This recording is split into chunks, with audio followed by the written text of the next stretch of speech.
Kilig ang mga fans ng Kim Pao matapos kumalat ang pinost ni Paolo Avellino sa kanyang Instagram account na agad pinag-usapan online.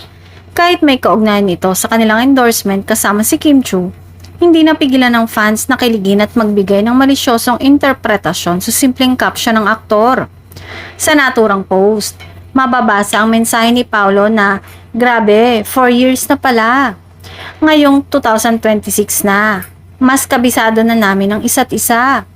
Bagamat bahagi lamang ito ng promotion ng isang dessert na ine-endorse nila, agad itong nag-viral at naging sentro ng kilig ng mga tagahanga. Ayon sa fans, kahit simpleng promotional content lang ito, ramdam pa rin daw ang chemistry ng dalawa.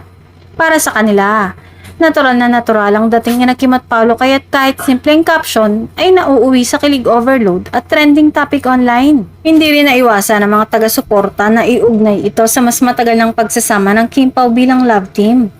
Anila, patunay daw ito na mas lalo pang tumitibay ang kanilang tambalan sa bawat proyekto at endorsement na ginagawa nila.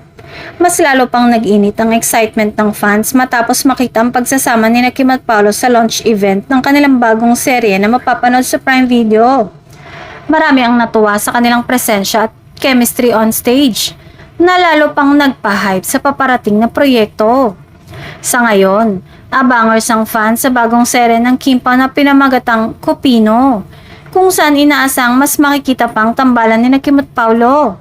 At para sa kanilang supporters, sunod-sunod na proyekto ang patunay na mas marami pang kilig ang darating sa tambalan ng dalawa.